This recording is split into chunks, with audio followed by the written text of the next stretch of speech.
अब किरचॉफ के नियम में हम लूप एनालिसिस या पाश एनालिसिस को डिस्कस करेंगे। इस एनालिसिस का उपयोग करंट के धारा के मेज़रमेंट में किया जाता है और ये एनालिसिस वोल्टेज नियम पर आधारित है। मान लिया हमारे पास एक सर्किट डायग्राम है जिसमें विभिन्न अवयव लगे हुए हैं।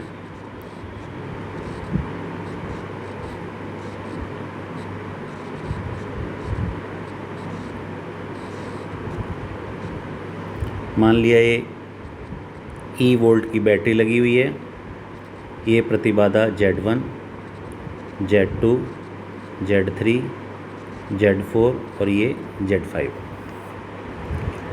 अब इसके अंदर 3 क्लोज सर्किट माने तो ये सर्किट 1, इसमें धारा मान ली हमने I1 के बराबर है, ये दूसरा धारा I2 के बराबर और ये तीसरा इसमें धारा I3 के बराबर। इस सर्किट डायग्राम को देखने से स्पष्ट है कि इस सर्किट डायग्राम में 5 शाखाएं हैं।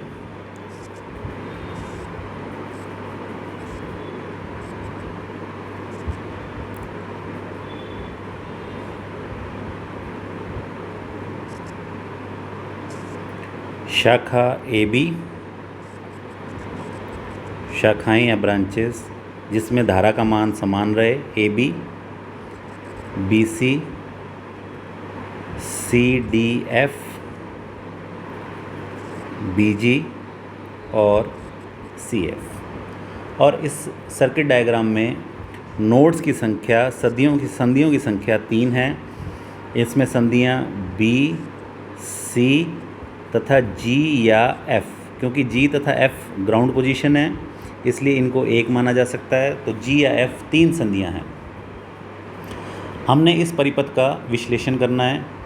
हमें पता है कि प्रत्येक पाश के लिए बंद पथकर जो वोल्टेज पतन का मान है उनका बीजगणितीय योग 0 के बराबर होता है किरचॉफ के द्वितीय नियम से। तो पहले फर्स्ट लूप के लिए हम एनालिसिस करते हैं।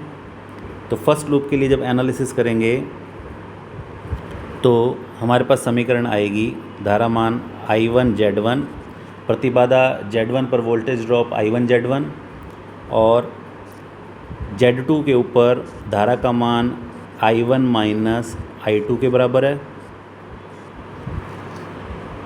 और इसका मान रिजल्टेंट वोल्टेज E के बराबर हो जाएगा। ये हमारे पास आ गई समीकरण नंबर 1। इसी तरह से सेकंड लूप के लिए हमारे पास समीकरण आएगी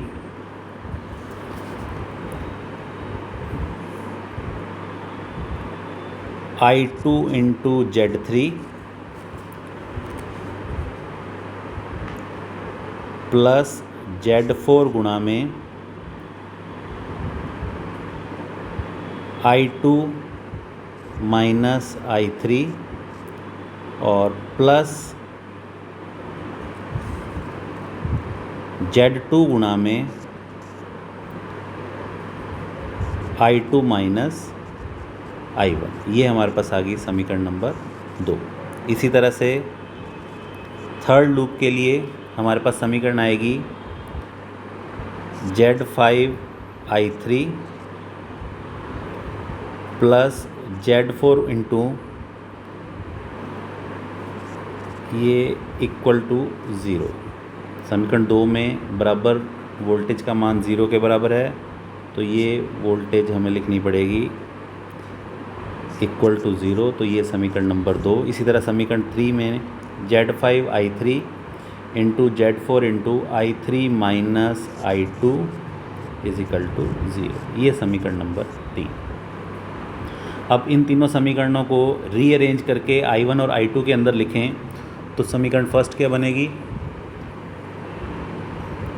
I1 गुणा में Z1 plus Z2 minus I2 गुणा में Z2 is equal to voltage E। ये समीकरण नंबर 4। इसी तरह से सेकंड समीकरण को रीअरेंज करेंगे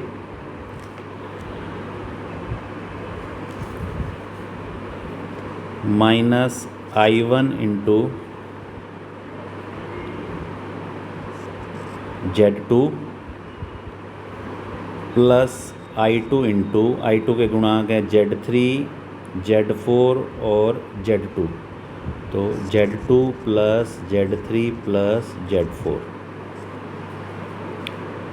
minus I3 into Z4 is equal to 0। ये समीकरण नंबर 5। इसी तरह से समीकरण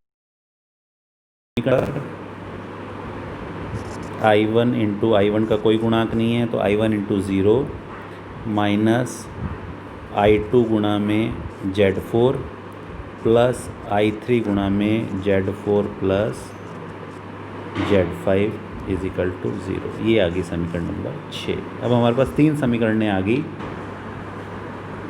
इस समीकरण को 4, 5, 6 को मैट्रिक्स फॉर्मेशन में अगर हम लिखें तो इसको इस तरह से लिखा जा सकता है E0 0, ये हमने वोल्टा मैट्रिक्स लिख ली, इज इक्वल टू यहाँ पे जेड मैट्रिक्स लिखेंगे और यहाँ पे करंट मैट्रिक्स लिखेंगे। तो ये करंट मैट्रिक्स है, current I1, current I2, current I3।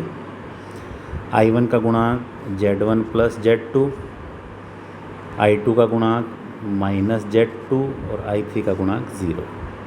इसी तरह से I1 का गुणांक minus Z2, Z2 plus Z3 plus Z4 minus Z4, 0 minus Z4, Z4 plus Z5।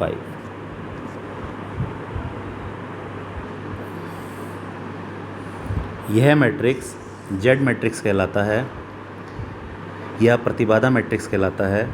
अगर इसके अलग अलग एलिमेंट्स को हम Z11 से डिनोट करें तो Z11 का मान Z1 प्लस Z2, इसी तरह से Z12 minus Z2, Z13 0, Z21 minus Z2, Z22 Z2 plus Z3 plus Z4 और Z23 का मान माइनस Z4। इसी तरह से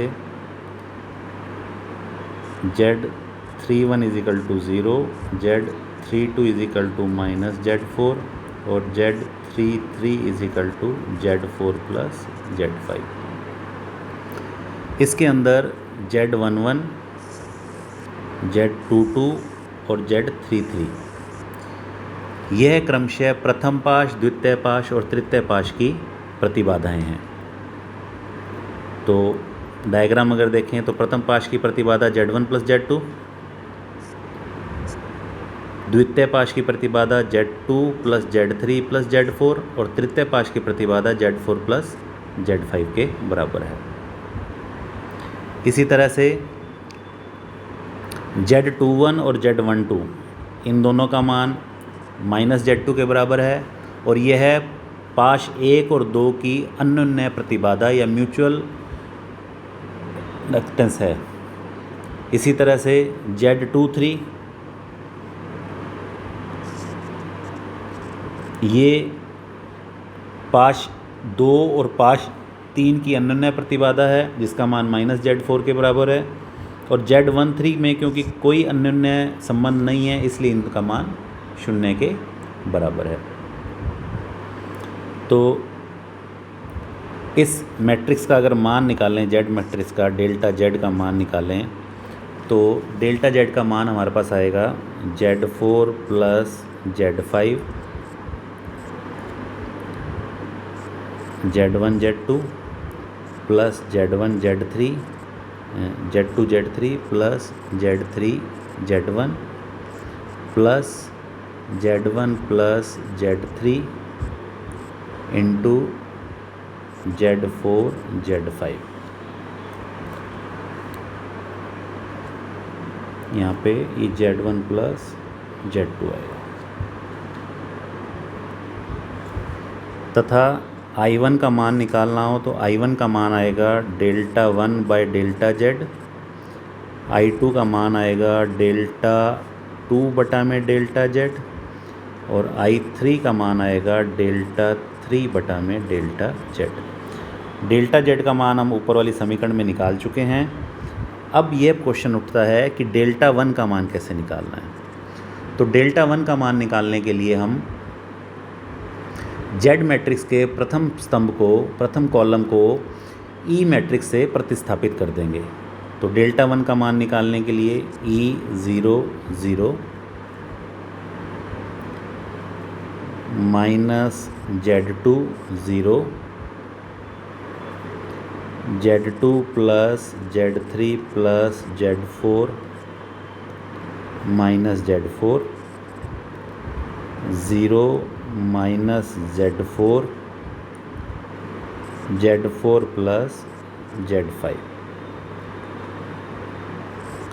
अगर इस मैट्रिक्स का मापांक निकालें तो हमारे पास डेल्टा 1 का मान आ जाएगा। इसी तरह से जेड मैट्रिक्स के द्वितीय स्तंभ को अगर ई मैट्रिक्स से प्रतिस्थापित कर दें तो डेल्टा 2 का मान आ जाएगा, और जेड मैट्रिक्स के तृतीय स्तंभ को ई मैट्रिक्स से प्रतिस्थापित कर दें तो हमारे पास डेल्टा 3 का मान आ जाएगा। डेल्टा 1, डेल्टा 2, डेल्टा 3 के मान निकाल के उनको डेल्टा जेड से भाग देने पर हमारे पास करंट I1, I2 और I3 के मान हम क्रमशः ज्ञात कर सकते हैं।